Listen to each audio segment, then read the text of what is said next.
Hello বন্ধুরা, চলে আসলাম একটা নতুন ভিডিও নিয়ে। অনেকদিন পর মনটা চাইলো একদম দেশি কায়দায় মটন রান্না করি। তো চলো ভিডিওটা স্টার্ট করা যাক।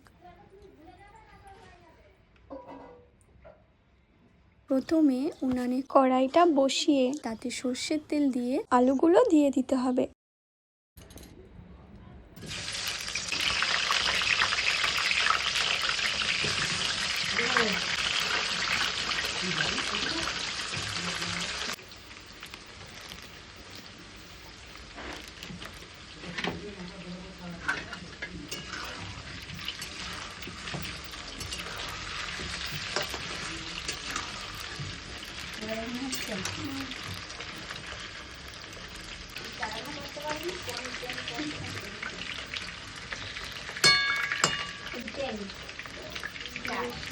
আলুগুলোকে লালচে করে ভেজে তুলে রাখলাম।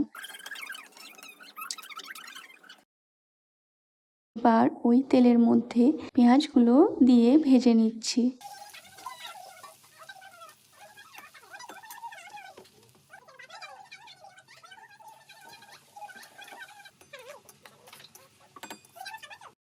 পেঁয়াজটায় একটু ভেজে এর মধ্যে আদা রসুন বাটা মশলাটাও দিয়ে দিয়েছি।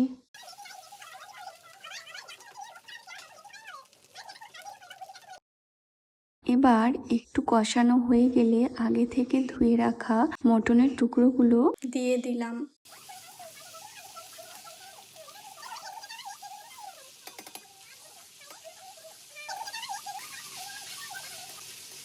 এরপর নুন, হলুদ, লঙ্কা গুঁড়ো, বাটা মশলা, আলু সমস্ত কিছু দিয়ে অনেকক্ষণ ধরে কষিয়ে যেতে হবে।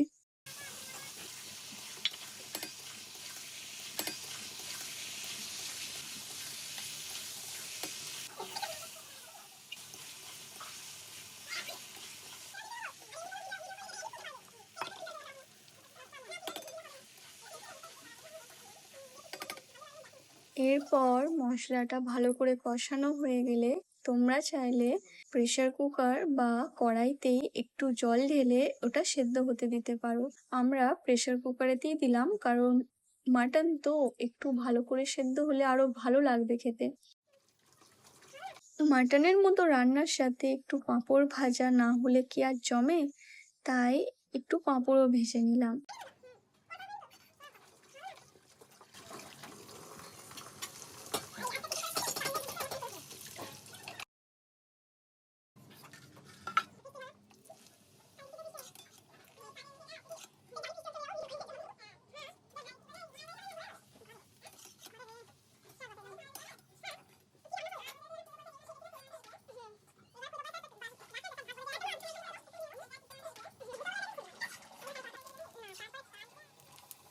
একটু চাটনি না হলে মানাচ্ছিল না যেন, তাই একটু চাটনিও বানিয়ে নিলাম।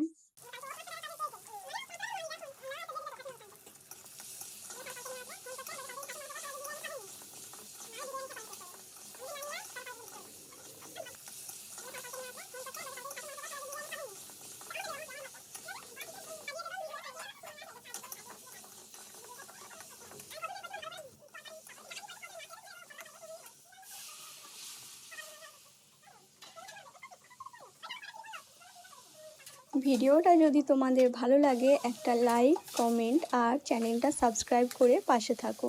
আজকের রান্নায় ছিল মশলাদার মটনের ঝোল, সঙ্গে টক মিষ্টি চাটনি, মুচমুচে পাঁপড় আর একদম ঘরোয়া শাকসবজি। সবকিছু মিলিয়ে আজকের দুপুরের পাতটা যেন একেবারে জমজমাট। আপনারা বলুন তো, এই প্লেটে আপনাদের সবচেয়ে বেশি পছন্দের কোনটা, মটন, চাটনি, পাঁপড় নাকি শাক ভাজা? আজকের মতো এখান পর্যন্তই, দেখা হয়ে যাবে নেক্সট কোনো ভিডিওতে।